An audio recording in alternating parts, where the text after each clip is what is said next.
하나님의 말씀 봉독하겠습니다. 에베소서 4장 13절부터 16절 말씀입니다.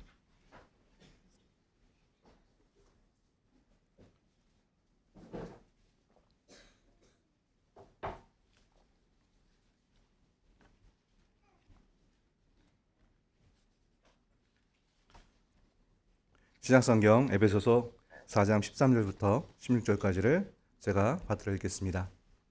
우리가 다 하나님의 아들을 믿는 것과 아는 일에 하나가 되어 온전한 사람을 이루어 그리스도의 장성한 분량이 충만한 데까지 이르리니 이는 우리가 이제부터 어린아이가 되지 아니하여 사람의 속임수와 간사한 유혹에 빠져 온갖 교훈의 풍조에 밀려 요동하지 않게 하려 함이라. 오직 사랑 안에서 참된 것을 하여 범사에 그에게까지 자랄지라. 그는 머리니 곧 그리스도라. 그에게서 온몸이 각 마디를 통하여 도움을 받음으로 연결되고 결합되어 각 지체의 분량대로 역사하여 그 몸을 자라게 하며 사랑 안에서 스스로 세우느니라. 아멘.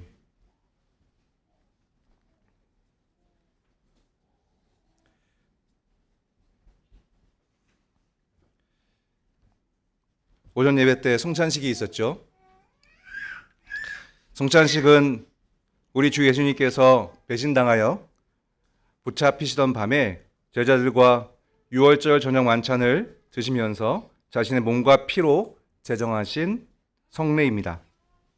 예수님은 빵을 떼어 제자들에게 주시면서 받아서 먹으라, 이것은 내 몸이니라 말씀하셨고, 또 포도주를 잔에 따라 제자들에게 주시면서 이것은 죄사함을 얻게 하려고 많은 사람을 위하여 흘리는 나의 피, 곧 언약의 피니라고 말씀하셨습니다.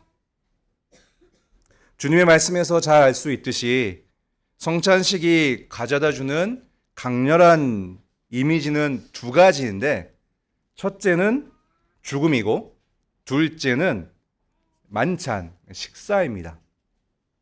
예수님의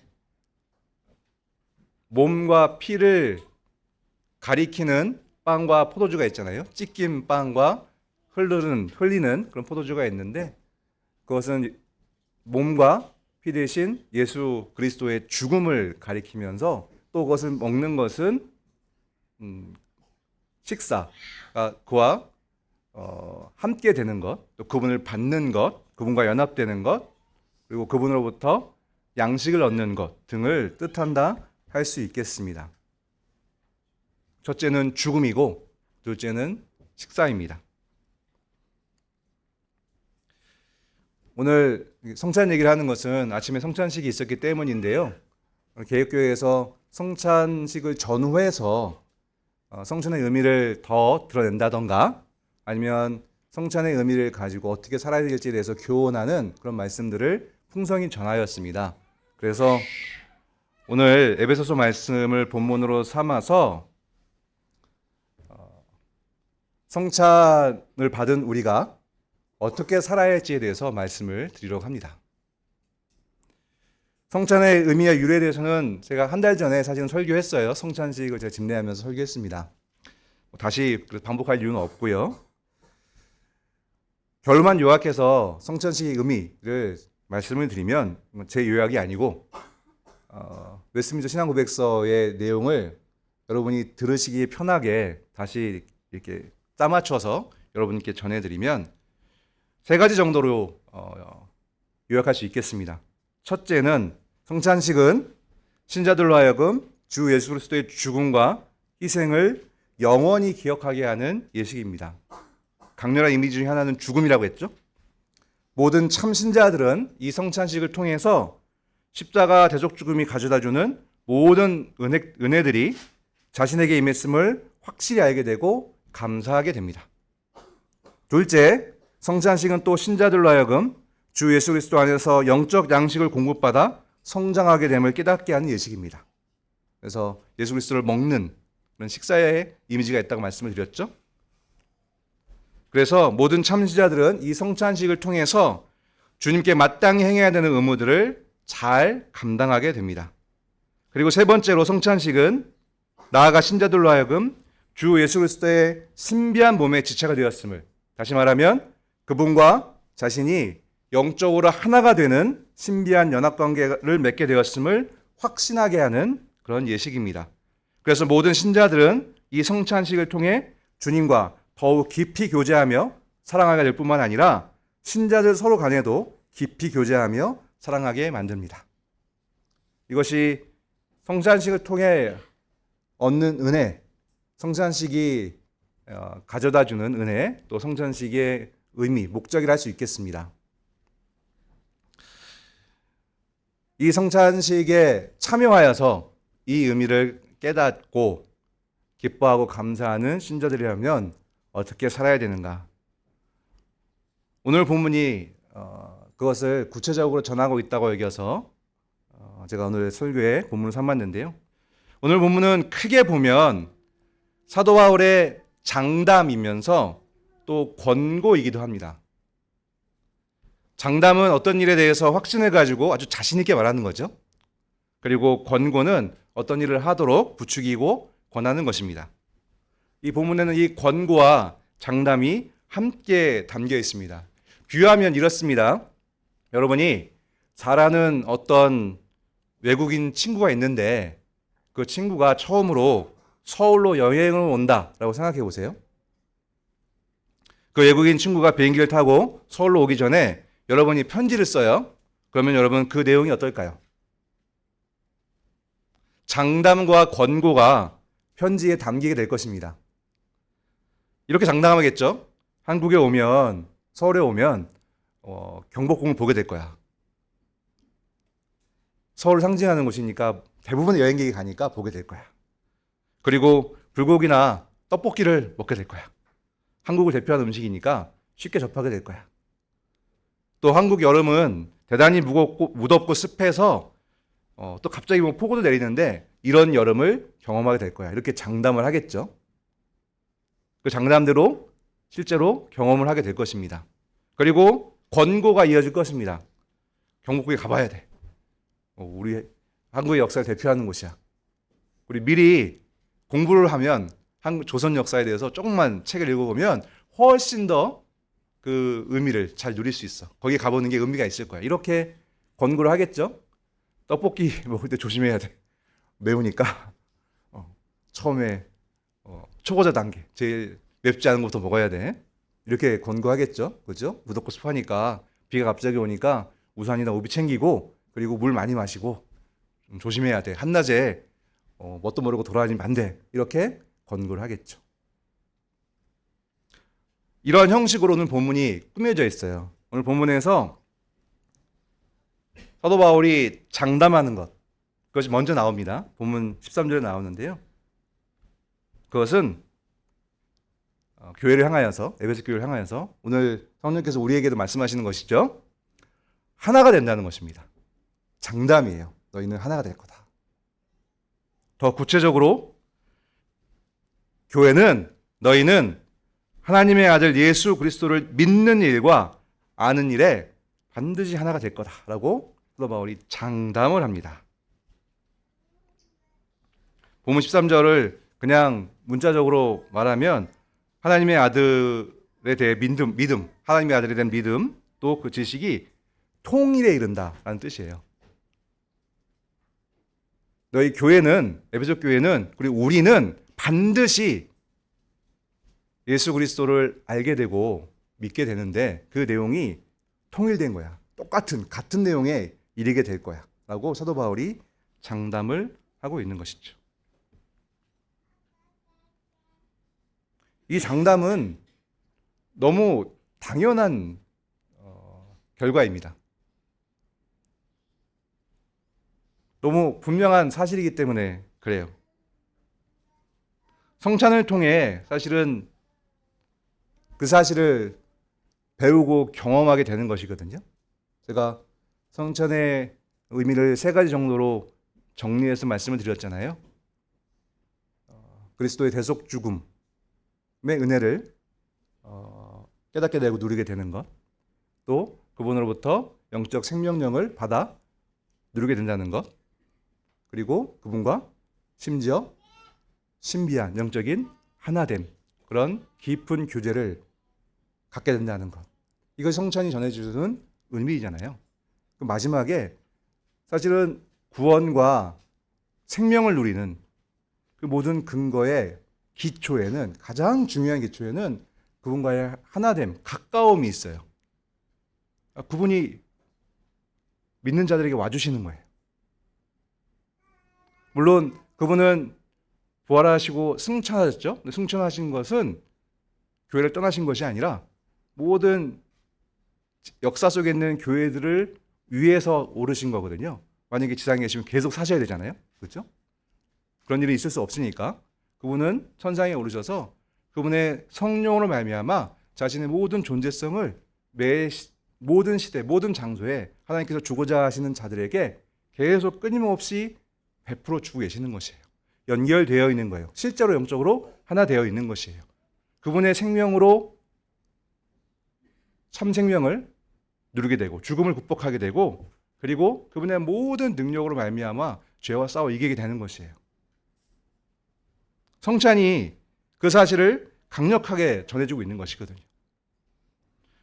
에베소서도 그런 전제 가운데서 지금 사도 바울이 장담하고 교훈하고 있어요. 앞에 4장 4절부터 6절을 보시면 이렇게 강조하잖아요. 사도가 성령도 한 분이요, 우리 주 예수 그리스도도 한 분이요, 만유의 아버지신 하나님도 한 분이라. 그러기에 그분이 부르신 소망도 믿음도 세례도 하나라고 강조하고 있습니다. 이 하나됨의 출발점이 어디에 있습니까? 성찬이 전하는 예수 그리스도, 구원의 중보자이신 예수 그리스도에게 있습니다. 모든 믿는 자들의 모임, 참 교회, 바로 우리는요, 동일한 그리스도와 연합되어 있어요. 그분과 친밀히 성령으로 말미암아 교제를 누리고 있어요. 나누고 있어요. 거기에 하나됨의 이유가 있는 것입니다. 그래서 사도가 그리스도를 아는 것 그리고 믿는 것 이렇게 나눠 말하고 있지만 이런 하나님의 그런 구원의 도리를 가만히 생각해 보면 이 아는 것과 믿는 것은 별개의 일을 말하는 것이 아니라 실은 연속되는 하나의 일을 말하는 것이라는 것을 쉽게 깨닫게 됩니다. 여러분 그분을 알게 돼요. 성찬이 말하고 있는 그 내용을 알게 돼요. 그분이 내 죄를 위해서, 내 죄를 사하시기 위해서, 내가 할 수 없는 그 일을 하시기 위해서 나와 하나가 되어서 내 대신이 되어 주셔서 죽어 주셨어요. 그걸 알아요. 그분이 죽으실 뿐만 아니라 부활하셔서 나에게 주실 생명을 주실 모든 여건을 마련하신 분이세요. 그걸 알아요. 그럼 여러분 어떻게 될까요? 그분을 당연히 믿고 의지하게 됩니다. 아, 그분이 나를 살리실 수 있구나. 나를 죄로부터 살리실 수 있구나. 내가 여전히 죄가 있지만 그분의 완전한 죄사함으로 말미암아 완전히 하나님께 대가를 치른 것으로 말미암아 내가 이 하나님께 용서받을 수 있게 하나님의 공의로운 진노를 피할 수 있게 하실 수 있구나라는 사실을 믿게 되고 의지하게 되는 거예요. 의지하게 되니까 이제 죽음이 두렵지 않고 하나님의 영원한 심판이 두렵지 않고 기뻐하고 감사하게 되는 것이죠. 그분을 아는 것로부터 믿음으로 이어지게 되는 것입니다. 의지함으로 이어지게 되는 것입니다.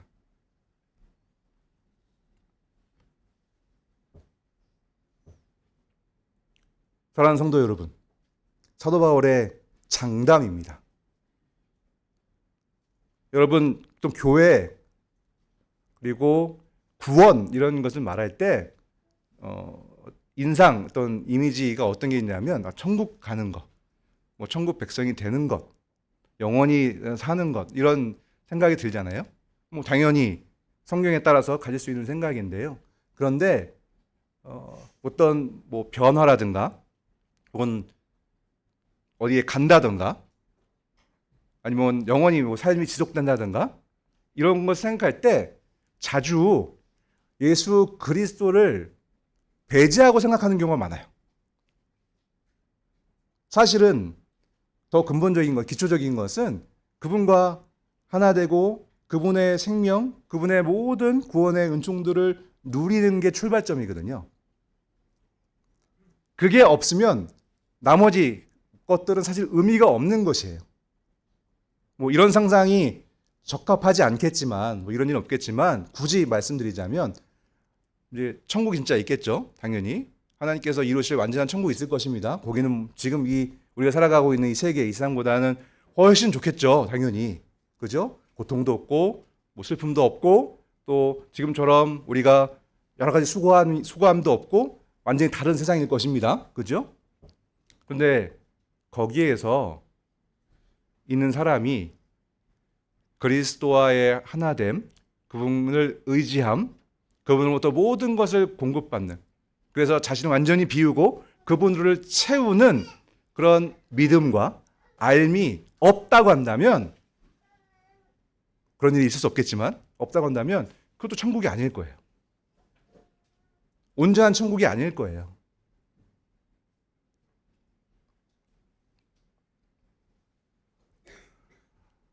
사도 바울이 이렇게 장담하고 있다는 것은 반드시 이렇게 된다는 뜻입니다. 여행을 가서 경복궁을 보게 될 거야. 떡볶이를 먹게 될 거야. 그러면 대부분 그렇게 되죠. 그죠? 왜냐하면 그게 서울 사회의 실제 사실이고 일상이기 때문입니다.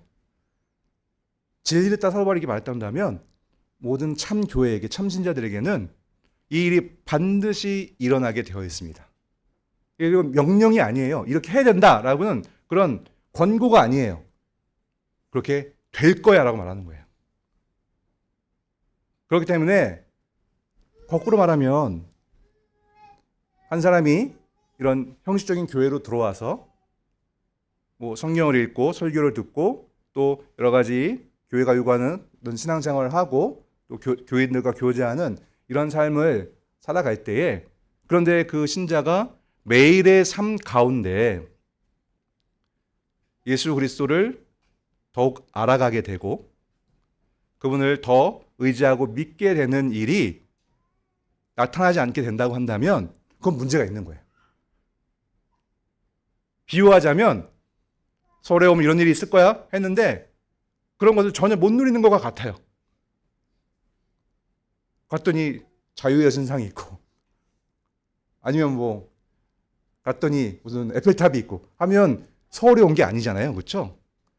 서울에 가면 반드시 경복궁을 보고 떡볶이를 먹고 불고기를 먹고 이 무더운 날씨를 경험하게 되는 것이 진실인 것처럼, 믿음을 갖게 되면, 정말 구원을 누리게 된다고 한다면, 참 교회에 들어와 있다고 한다면 구주 예수 그리스도를 더 알아가게 되고 더 의지하게 되고 믿게 되는 일이 나타나야 마땅하다는 것입니다. 여러분 어떠십니까? 여러분의 매일의 일상이 그런 의미로 계속 펼쳐져 가고 계십니까? 그런 생활을 하고 계세요?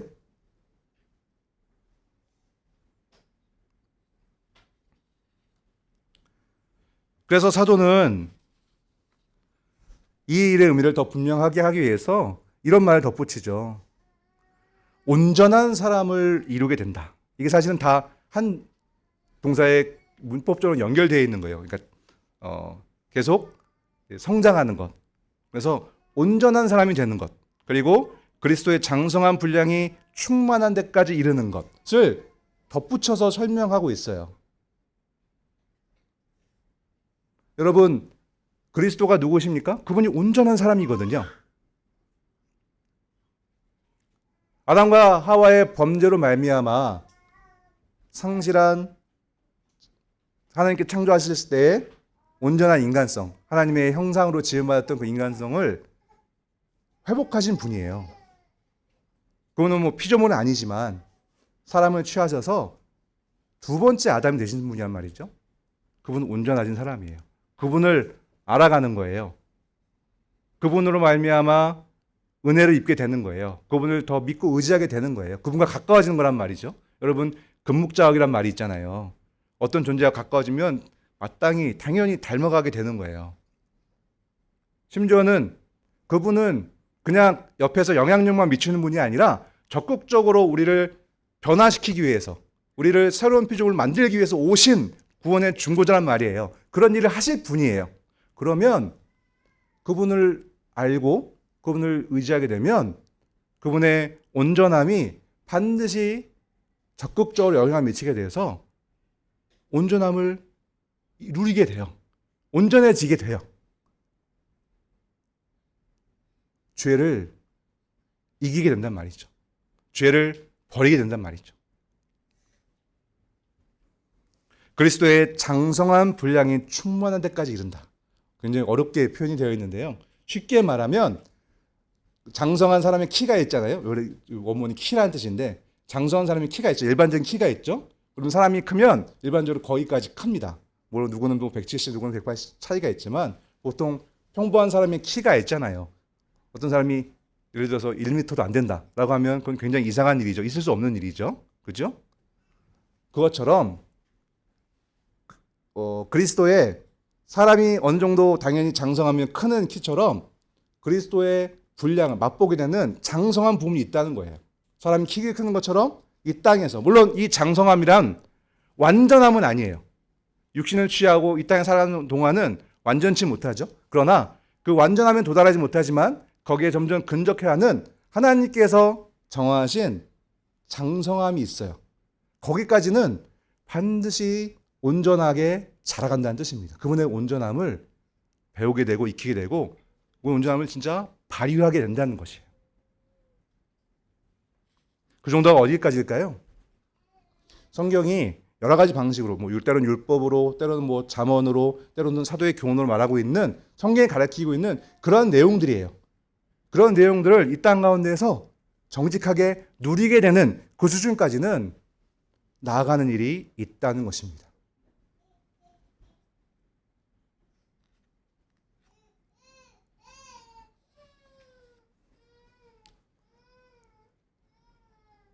생명은 자라납니다. 영적인 생명도 이 지상에서는 마찬가지입니다. 성경이 자주 그 비유를 사용하고 있어요. 그리스도를 처음 만나서 그분이 누구인지를 이제 배우고 깨닫고 알게 되죠. 그리고 그분의 성품을, 그분의 지혜를, 그분이 어떤 분인지를 풍성하게 점점 알아가게 되면서 닮아가게 되고 그래서 그분처럼 사랑하게 되고 그분처럼 진실하게 되고요. 그분처럼 거룩하게 되고 그분처럼 베풀게 되고 그분처럼 공평하게 되고 그분처럼 의롭게 행하게 되는 일들이 나타나는 것이 마땅하다고 지금 장담하고 있는 거예요. 그게 교회라는 것입니다. 오늘 우리가 성찬을 행했다고 한다면 성찬이 주는 그런 의미, 성찬에 담겨있는 은혜를 정말 믿고 깨닫는다고 한다면 우리는 이 사도의 장담대로 그리스도의 그 장성한 분량까지 하나님께서 정하신 그런 온전함까지 그리스도를 알므로 그분을 의지함으로 자라가는 일이 반드시 있어야 합니다. 이게 없으면 이상한 것이에요. 현대 교회뿐만이 아니라 교회 역사를 보면 이 성경이 말하고 있는 이 진리를 많은 경우 간과하는 일들이 있습니다. 오늘 오전 설교에도 말씀하셨지만 그것이 반율법주의로 나타나든 율법을 폐기하는 것으로 나타나든 사실은 율법주의도 사실은 자신의 공로를 의지하는 거거든요. 그러니까 그리스도를 의지하지 않는 것이죠. 그것도 극단에 있는 것처럼 보이지만 사실은 이 내용은 출발점은 같은 것이라고도 볼 수 있어요. 그런 일들이 역사에 끊임없이 반복되거든요. 지금도 마찬가지고요. 그것은 오늘 사도가 장담하고 에베소 교회에 장담하고 있고 오늘 성령께서 우리에게 장담하고 있는 이 사실을 간과하고 있기 때문입니다. 그러니까 놓치고 있기 때문입니다. 신앙생활의 중심을 거기에 두고 있지 않기 때문입니다. 우리도 자칫하면 그럴 수 있어요. 교회에 나와서 사람들의 시선을 의식하면서 해야 될 일들, 교회적으로 해야 될 일들, 교사로서 혹은 봉사자로서 또 가르치는 어떤 일로서 여러 가지 방식으로 헌신하는 일로서 그런 일들 막 바쁘게 하고 하는 가운데 그런데 자신의 일상 속에서는 홀로 살아가는 혹은 가정 가운데 살아가는 그런 삶 가운데서는 도무지 그리스도를 만나려고 하지 않고 알려고 하지 않고 의지하려고 하지 않고 하다 보면 이 교회 생활 가운데서도 반율법주의자가 되거나 혹은 자신의 공로를 의지하는 율법주의자로 나타날 수 있게 되는 것입니다. 그래서 이 사도 바울의 장담을 결코 잊지 말아야 합니다. 그러면 여러분, 더 구체적으로 그리스도를 알아가고 그리스도를 믿고 의지하게 되는 그 과정은 어떤 것일까요? 그냥 막연하게 그리스도를 알아야지, 그럼 의지해야지 하면 되는 일일까요? 그렇지 않죠. 여러분, 제자들을 생각해 보십시오. 제자들은 어떻게 예수님을 알고 의지하게 되었습니까? 그분과 3년 공생 기간 동안 같이 먹고 자고 지냈습니다.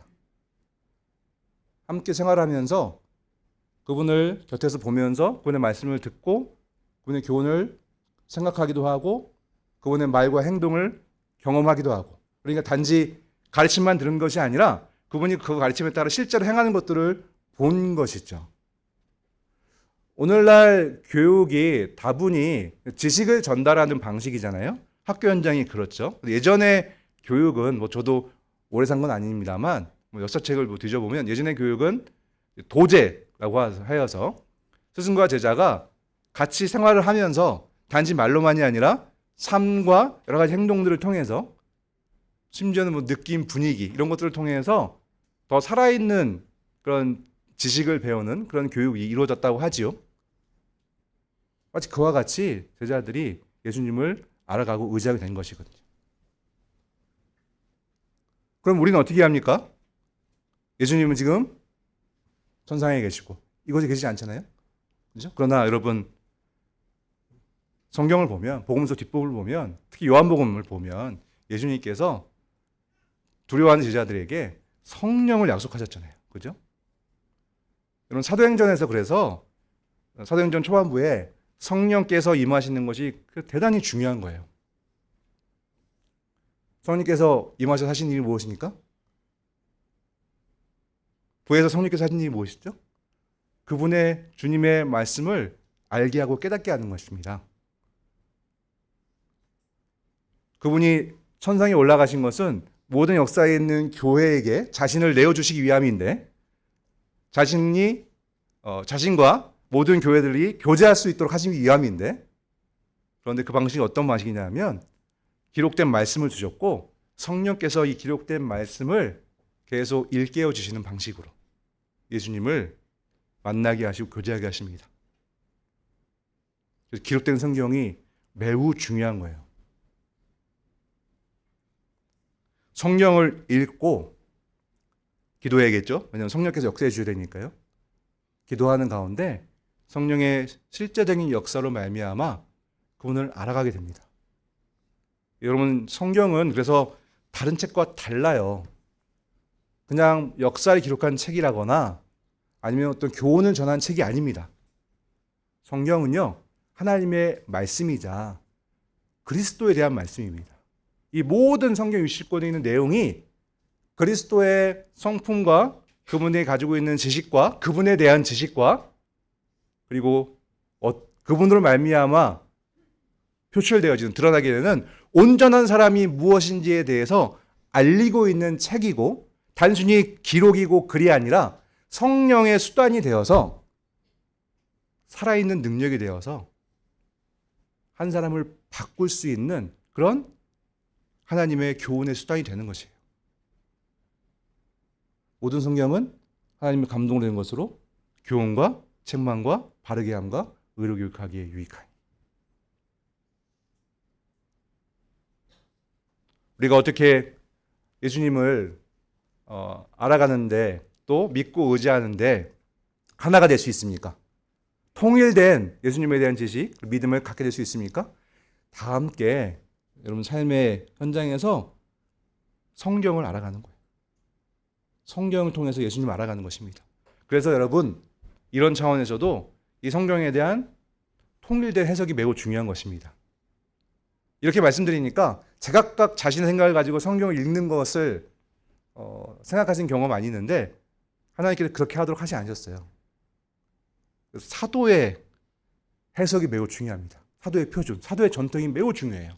사도행전에 기록되어 있는 몇 주 전에 최석순 목사님이 설교 중에 말씀하셨습니다만 사도의 해석을 통해서 풀어지고 있는 성경 전체에 대한 이해, 그것을 갖는 일이 매우 중요하다 할 수 있습니다.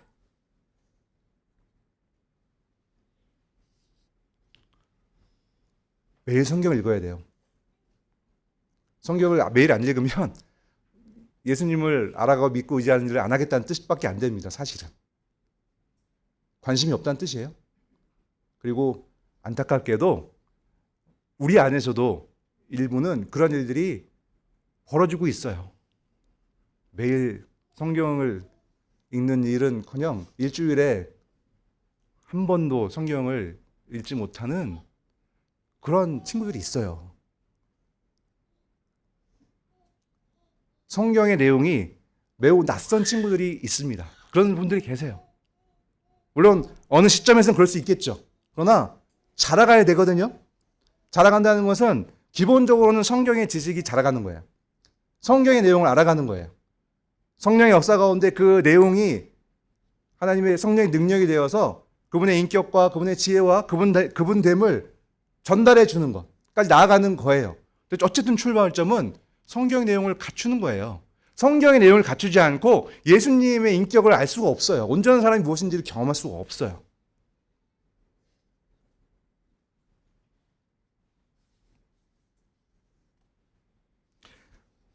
제가 최근에 나온 책이에요. 사실은 설교하는 시간에 믿지 않는 사람이 쓴 책을 소개하는 게 조금 저하긴 한데 편안함의 습격이라는 책이 있어요. 최근에 나온 책이거든요. 책 제목이 편안함의 습격이에요.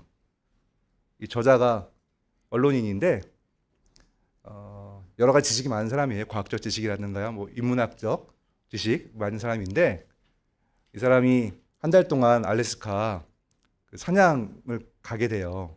한 달 동안에 정말 아무것도 없는 곳. 딱 세 사람. 세 사람이 한 달 동안 사냥을 하게 되면서 고립된 곳에서 여러 가지 생각을 하게 된 것을 적어놓은 책이거든요. 되게 재밌어요. 이분이 주장하는 굉장히 일반적인 통찰이 있다고 생각하는데요. 이분이 주장하는 게 뭐냐, 어떤 것들이 있냐면요. 제목이 편안함의 습격이잖아요. 그렇죠? 현대인들이 너무 편안하고 너무 안락하고 너무 쾌락에 빠져 있고 너무 바쁘고 그래서 이 일반인도 사람됨을 상실하고 있다. 사람이 본연에 갖는 그 인간성을 점점 상실하고 있다. 예를 들면 이분이 한 달 동안 그것에서 너무 따분한 거예요. 너무 무료한 거예요. 너무 지루한 거예요. 그러니까 여러분 이분이 뭐 했겠습니까? 그때부터 상상을 하고 사고를 펼쳐가고 무엇보다 어떤 자신의 의지, 몸을 해야겠다. 이런 것을 이루어야겠다는 그런 의지를 다듬게 되는 경험을 했다는 거예요. 이런 경험을 자신도 잃어버렸다는 거예요. 뭐 때문에 잃어버렸을까요? 스마트폰 때문에. 무료함을 줄 시간이 없잖아요. 그죠? 매 순간마다 재미를 주고 정보를 주고 우리의 눈길을 끄는, 그래서 우리의 생각이 거기에 빨려 들어가 있죠. 여러분, 사람이 아무것도 없이 온전히 자신의 인격을 발휘하여서 뭔가를 생각하고 뭔가를 결정하고 뭔가를 하고자 하는 일, 그게 없어진 것을 이분이 깨달았다는 거예요. 저는 그걸 많이 동감을 했어요. 여러분 어떻습니까? 여러분 혼자 고요히 뭔가 어떤 것의 영향과 방해를 받지 않고 여러분의 의지, 여러분의 판단을 발휘하여서 뭔가를 하고자 하고 뭔가를 판단하고자 하는 그런 일들이 여러분 요즘 일상 가운데서 벌어지고 계십니까? 저조차도 거의 없는 것 같아요. 계속 카톡 오고 계속 정보가 오고 계속 영상 보고 아침에 눈을 떠서 잠들 때까지 아무것도 없이 온전히 생각하는 시간을 갖지 못하는 것 같아요. 근데 여러분, 그런 가운데 우리가 말씀을 따라 그리스도를 만날 수 있겠습니까? 특히 어린 자녀들을 키우시는 부모님들은 고민을 많이 하셔야 된다는 생각이 들어요. 우리 아이들이 좀 와이에서 이쁘잖아요, 그죠? 근데 여러분 이렇게 있으니까 안심하시고 그냥 내버려 두시면 어떻게 되는지 아십니까? 이내 일반 학교의 어떤 친구들의 생각들, 판단들, 스마트폰 이런 거 다 정신을 이제 빼앗겨서요. 어느 순간 그리스도와는 멀어져 있는 그런 상황에 놓이게 됩니다. 여기에 있다고 안심하시면 안 돼요. 끊임없이 여러분 함께 부모님들도 시간을 비우시고 말씀 앞에서 같이 생각하시고 그분을 알아가고자 하시고 이런 일들을 하셔야 돼요. 그냥 주일에 나와서 교회 학교에 잘 앉아있고 예배 시간에 앉아있다고 해서 잘하고 있구나 하면 위험한 시기가 5학년, 6학년이에요. 이제는. 중학교도 아니에요. 5학년, 6학년 때 이 짧은 시간에 생각이 확 바뀝니다. 그러면 늦어요. 뒤바뀌기가 어려워요. 그래서 여러분 여기 있다고 해서 안심하지 마시고 계속 끊임없이 집에서 여러분이 먼저 하셔야 돼요.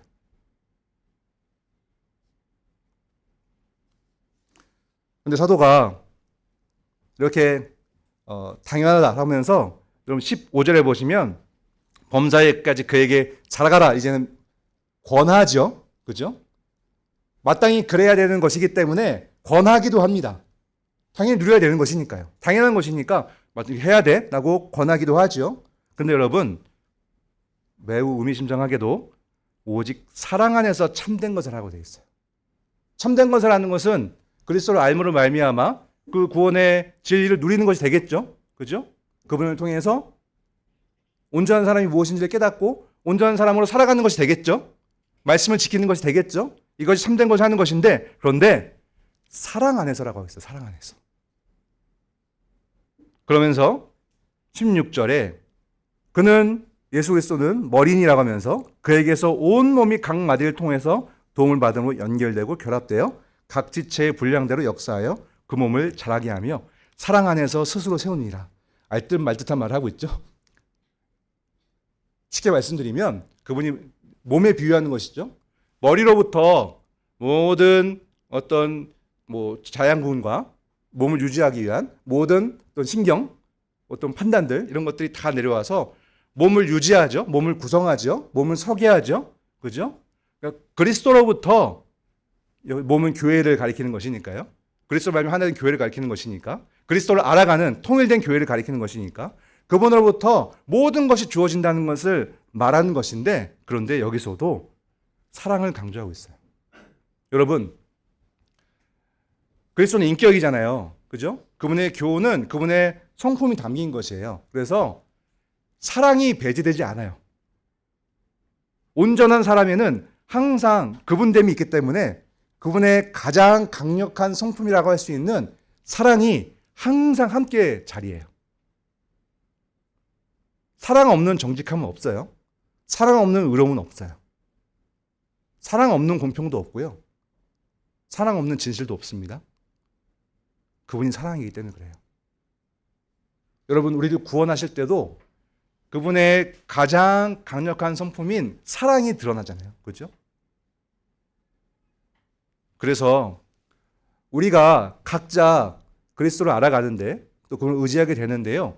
그런데 우리 모두 다 집에 가서 골방에 들어가서 성경을 읽고 혼자서 수련하고 단련하고 혹은 가족끼리만 이렇게 하고 하는 것이 아니라 한 교회로 모여서 서로 사랑하고 그 내용들을 나누는 가운데 이 온전함이 크게 자라게 된다는 사실을 오늘 본문이 알려주고 있습니다. 그래서 우리가 모이는 거예요. 만약에 이런 이유가 없다고 한다면 모일 이유가 없죠. 각자 돌을 닦듯이 어디 산에 들어가서 혹은 가정에서 열심히 스스로 단련하면 되겠죠. 그런데 그런 게 아니라는 거예요. 교회의 마땅한 바는 교회의 원리는 그분을 말미암아 거기에 속한 모든 지체들이 하나가 되고 그분이 주어지는 모든 명령과 자양분을 말미암아 교회가 온전히 세워지는 것인데 거기에 항상 그분의 사랑이 녹아 들어있기 때문에 이 원리를 안다면 우리가 각자 모여서 서로 사랑하는 가운데 서로 불쌍히 여기고 긍휼히 여기는 가운데 그분 다음을 실천할 때 우리의 온전함이 더욱더 자라나게 된다는 것이죠. 더욱더 충만해진다는 것이죠. 성찬을 행한 우리들은, 성찬의 의미를 깨닫는 우리들, 성찬의 은혜를 받은 우리들은 이렇게 살아야 합니다. 구체적으로 말씀드리면 매일 성경을 접하십시오. 기도함으로 말미암아 성령의 역사 가운데 성경이 전하는 그분에 대한 지식을 계속 누려가십시오. 그것을 의지해 가십시오. 그분과 가까워지십시오. 그분과 친해지십시오. 그 누구보다도 그분과 가까워지십시오. 만약 그분과 더 가까운 어떤 사람이 있다고 한다면 무서운 말이지만 그분이 우상입니다. 예수 그리스도보다 더 가까운 어떤 사람, 우상입니다. 우리에게 가장 가까운 존재는 반드시 예수 그리스도여야 됩니다. 그분의 장성한 분량, 키로 말했을 때 마땅히 커야 되는 그 자리까지 자라가십시오. 온전해지십시오. 그리고 혼자만 하지 마시고 교회로 모여서 서로 사랑하는 가운데 그 일을 이루십시오. 그렇게 됐을 때 우리는 하나님께서 세우신 참 교회로서 이 땅에 서게 될 것입니다. 현장교회가 이런 교회가 되기를 간절히 바랍니다. 기도하겠습니다. 하나님, 오늘 오전에 그리스도의 몸과 피를 나누는 거룩한 성찬의 예식을 행했습니다. 그 은혜를 누리는 자로서 오늘 또 말씀을 통하여서 그분을 알아가고 더욱더 믿고 의지하는 그 놀라운 자리에 우리 모두가 하나가 되어야 된다는 사실, 그래서 더욱더 온전한 사람이 되어가고 그분이 보여준 장성한 분량까지 나아가야 된다는 사실 뿐만 아니라 그것이 혼자의 일이 아니라 한 몸 된 교회의 일이어서 그리스도께서 본을 보이신 것처럼 서로 사랑하는 가운데 그 장성함을, 자라감을 충만히 누릴 수 있게 된다는 사실을 가르쳐 주셨습니다. 이 마땅한 바를 누리지 못할 때 교회라고 할 수 없음을 가르쳐 주셨으니 하나님 이 말씀을 신실하게 받고 순전히 받고 앞으로 우리 모두가 서로를 바라볼 때에 다 함께 그리스도를 알아가야 되는, 그리고 서로 사랑하면서 더욱더 그것을 충만히 함께 누려야 되는 귀한 존재라는 것을 깨닫고 허망한 것들 또 죄에 근거한 연약한 생각들로 말미암아 서로 나누고 멀리하고 또 외면하고 관심을 두지 않는 그런 길로 나아가지 않게 하시고 하나님께서 우리를 통해 이루고자 하시는 그 놀라운 일을 함께 누리고자 하는 기쁜 마음을 가지고 함께 그리스도를 알아가는 우리가 될 수 있도록 하나님께서 현석교회 온 교우들을 이끌어 주시옵소서. 예수 그리스도의 이름으로 기도드립니다. 아멘.